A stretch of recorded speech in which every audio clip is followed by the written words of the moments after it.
Here on BBC One now, the Sunday evening news with Rita Chakrabarti.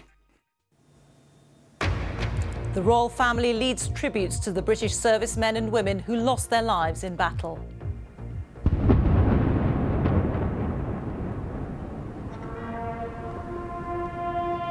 Services are held across the country on Remembrance Sunday. The Queen laid a wreath at the cenotaph amid, this year, tight security. And Prince Harry attended a ceremony with British troops in Afghanistan. Also tonight, senior party figures rally round Ed Miliband despite pressure from some Labour MPs wanting him to stand down. A Derby man thought to be behind a suicide bombing in Iraq. The Foreign Office says it's investigating. And 25 years on, Germany celebrates the fall of the Berlin Wall.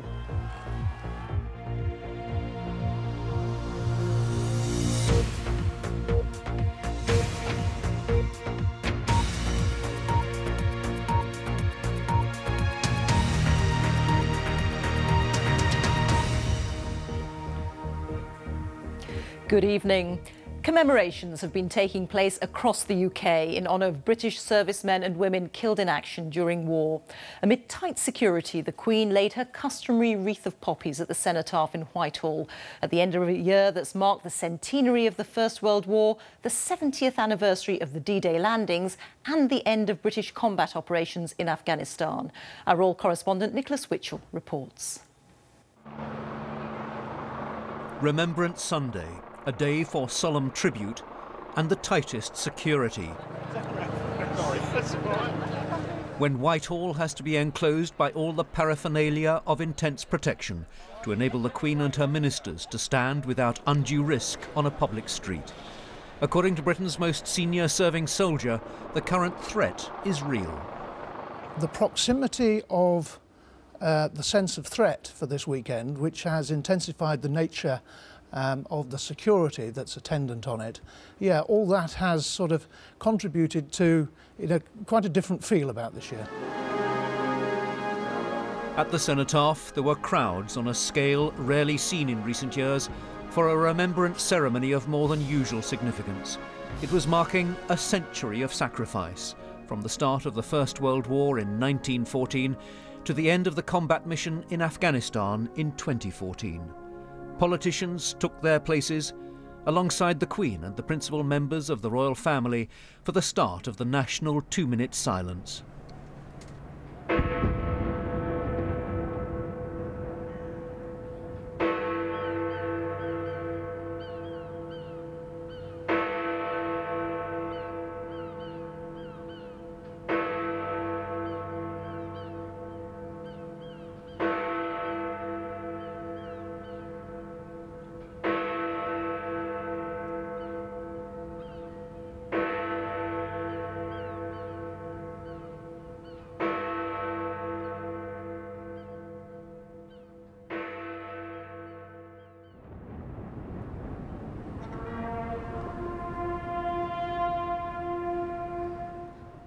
In Whitehall, the Queen placed her wreath in tribute to all those from Britain and the Commonwealth who lost their lives in the world wars and more recent conflicts. For the first time, a wreath was laid at the cenotaph on behalf of the Republic of Ireland, a wreath of laurel leaves in tribute to the 50,000 Irishmen who died fighting for Britain in the First World War. Then it was the turn of the veterans, and at the head of the march, a small group from the Normandy Veterans Association, 70 years after D-Day, on their very last Remembrance Day parade at the cenotaph. They were applauded by the crowds, as were the other veterans, their service recognised and the sacrifice of so many of their comrades appreciated in a country where remembrance has assumed a new significance. Nicholas Witchell, BBC News, at the cenotaph. While British troops have officially ended combat operations in Afghanistan, a small contingent still remains at an airbase in Kandahar. Today, Prince Harry joined them at their final Remembrance Sunday ceremony. Mark Lebel reports. On a clear, crisp morning in Kandahar this Remembrance Sunday, an RAF C-17 pulled in with a VIP. Prince Harry has returned to Afghanistan 22 months after he last served here. It was his idea to come back, and he wanted to keep it a surprise. As an Apache gunner, the prince once engaged with Taliban fighters. Today he found the last Apaches dismantled and destined for home. Prince Harry joined servicemen and women remembering the fallen at the end of a bitter 13-year war. And as we sit on the cusp of a new NATO mission, we are conscious of the sacrifice that brave Afghan warriors have and will continue to make. We will also forever honour the 453 members of the United Kingdom's Armed Forces who made the ultimate sacrifice here. Harry then made a short reading from the Bible. This is my commandment, that you love one another as I have loved you. No one has greater love than this, to lay down one's life for one's friends. An emotional Harry then placed a handwritten wreath at the cross. Before leaving Kandahar, the prince met the few remaining Tornado pilots here, saying goodbye not just to friends, not just to the fallen, but to Afghanistan. Mark Lobel, BBC News, Kandahar. Senior Labour politicians are rallying behind Ed Miliband amid continuing suggestions that some in the party want him to stand down as leader. Today, the Shadow Cabinet Minister Caroline Flint has been defending Mr Miliband's leadership, but she also admitted that some Labour MPs are having jitters. Our political correspondent Chris Mason has more. They are headlines we've seen before. They are based on Labour MPs grumbling, fretting, panicking privately. But they're not going away. The numbers show us that he's not popular with the electorate. That's the reality of it. So what we need to do is to spread the load amongst the Shadow Cabinet and push some of them to the fore. Let's not believe that more Ed, as I've heard said, is the answer to winning the general election in 2015. Not exactly a ringing endorsement, not a call for his resignation either. But even Ed Miliband's supporters acknowledge the febrile mood in the party. Look, some of my colleagues are having jitters, and part of that is that we've always said that this is not a done deal, this election. This is going to be hard fought, and we've said that from 2010, and Ed has been saying it since he was elected our leader. We have to fight for the right to represent the country in Westminster. So why are Labour MPs anxious? Take this opinion poll today of people who voted for Labour at the last general election. Asked if Mr Miliband was up to the job of being Prime Minister, just 34% said yes. Last month, it was 51%. So, should he resign? 45% of Labour supporters felt he should. The worst thing would be for Ed Miliband to continue as he is, wounded, with lots of talk about replacing him, but nothing actually being done about it. If you have a wounded tiger, you either get it better or you put it to sleep. But there have been plenty of opinion polls that suggest Labour can win the general election. Ed Miliband will attempt to shift the focus tomorrow away from him and onto policy by suggesting that threats to leave the European Union will cost jobs. It's a political prod at a sore wound for the Conservatives, who've lost 2 MPs to UKIP. Ed Miliband's task now is to get away from Parliament and reassure voters on the campaign trail.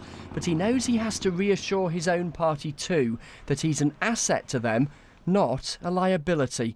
Chris Mason, BBC News at Westminster. A British man from Derby is thought to have carried out a suicide bomb attack in Iraq.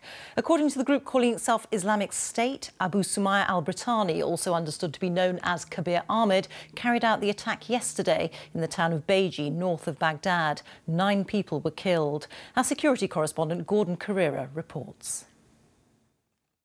Kabir Ahmed from Derby, a man who may now be the first British suicide bomber in Iraq. On Friday night, the group calling itself Islamic State launched an attack in the town of Beji, north of Baghdad. It included a number of suicide bombers, one of them driving a truck bomb which killed a senior police commander. Yesterday, the first reports emerged on social media from other fighters that a British man, Abu Sami al-Britani, was driving the 8-ton truck bomb at the target. And today, further statements from Islamic State seem to back that up. Abu Sami al-Britani is believed to be Kabir Ahmed from Derby. In February 2012, he was convicted of distributing material stirring up hatred on the issue of homosexuality. He then went to Syria, and from there he spoke to the BBC's Panorama programme, saying there was a waiting list to be a suicide bomber. Everybody's got their name on the list, and everybody is forcing the emir to put their name, to push it up. Everybody want to fight for the sake of Allah.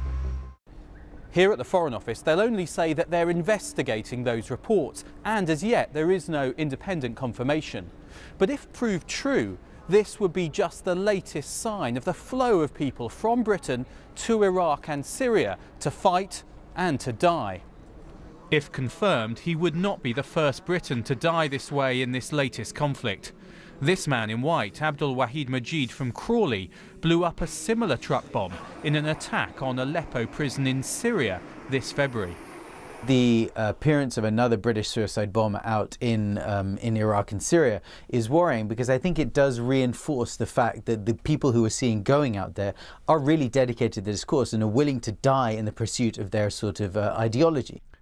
Kabir Ahmed is just one of at least 500 people from Britain who've gone out to Syria and Iraq to fight. And if he does prove to have been a suicide bomber, that will only heighten the already growing concerns over what that means for Britain's security.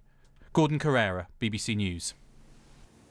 Police investigating an alleged Islamist terror plot targeting the UK have been given 7 more days to question 4 men who were arrested. The men were detained in High Wycombe and West London overnight on Thursday. Scotland Yard has refused to comment on suggestions that today's Remembrance Sunday commemorations were the target of any plot. The European Union says it's very worried by reports of military reinforcement in separatist parts of eastern Ukraine. There's been fighting between government and pro-Russian forces in the city of Donetsk today. The rebels, who control most of the city, are reported to be reinforcing their positions. In Germany, tens of thousands of people are celebrating the 25th anniversary of the fall of the Berlin Wall. Chancellor Angela Merkel said the removal of the wall, which separated democratic West Germany from the communist East, showed the world that dreams can come true. This report from our Berlin correspondent Jenny Hill contains some flash photography.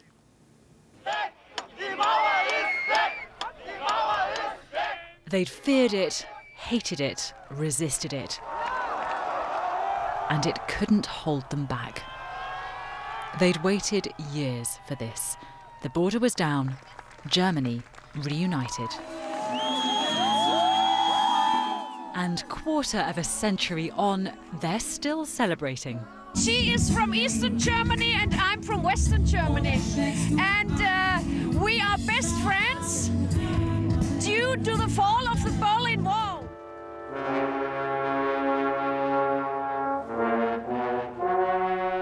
A sombre tone here too, for the German Chancellor, who grew up behind the wall, a chance to remember and reflect.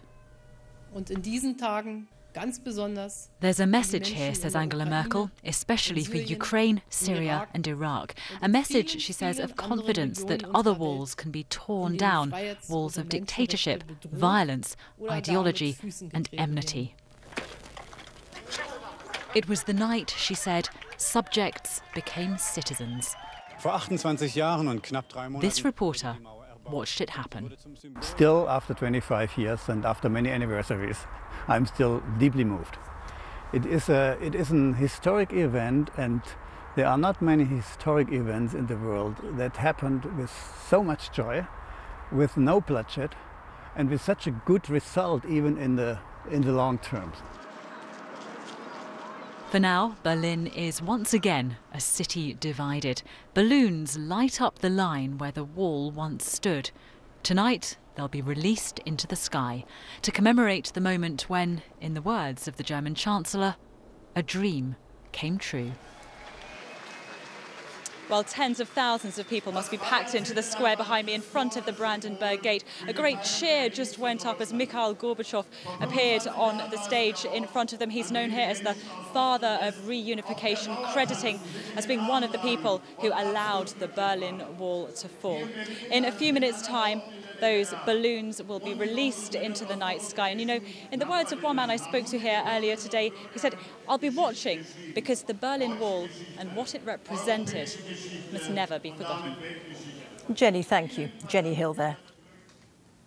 And now with all the sport, here's Lizzie Greenwood-Hughes at the BBC Sports Centre. Lizzie. Thank you very much, Rita. Good evening. Well, there was a disappointing start to the World Tour tennis finals for Andy Murray. His whirlwind run of form to qualify for London came to an abrupt end as he lost his opening match. Tim Hague reports.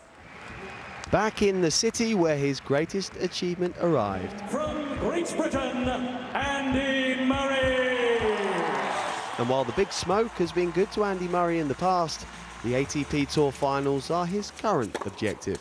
But the first Asian man to reach the event, Kei Nishikori, proved a tough test, more than matching Murray and outplaying him. And when the Japanese broke in the 10th game, it was enough to take the opening set. That wasn't the shot. It's first set to Nishikori, and he was good for it. And perhaps the Briton's recent run of matches was catching up with him, as the world number 5 broke again at the start of the second and went 4-1 up. But Murray, who had never before lost to Nishikori, fought on and made it back to 4-all, yet his opponent was able to raise the level once again and just had too much, sealing victory in straight sets. So, back in London, yes, but not back to his best today. Tim Hague, BBC News. You can see highlights of today's Formula One Brazilian Grand Prix at 8:30 on BBC One. So if you want to know what happened, avert your attention. The championship leader, Lewis Hamilton, finished second behind his Mercedes teammate Nico Rosberg. The title is still in Hamilton's hands. He just needs to finish second in the final race in Abu Dhabi to be crowned champion. There were 4 matches in the Premier League today. Newcastle are up to 7th with a win at West Brom. Stoke beat Tottenham and Everton drew with Sunderland in the late kick-off. Gylfi Sigurdsson's brilliant free kick helped Swansea come from behind to beat Arsenal 2-1. Celtic are top of the Scottish Premiership for the first time this season after beating Aberdeen 2-1. Virgil van Dijk scoring the winner in the last minute after captain Scott Brown was sent off. And on Remembrance Sunday, sport across the country paused to reflect on those who paid the ultimate sacrifice.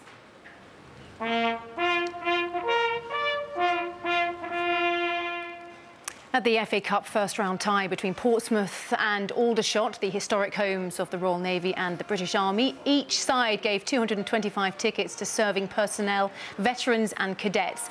And the match will go to a replay after it ended honours even 2-2. And that's the sport. Back to you, Rita. Thank you, Lizzie. Well, there's more throughout the evening on the BBC News channel. We are back with the late news at 10 o'clock, but now on BBC One, it's time for the news where you are. Goodbye.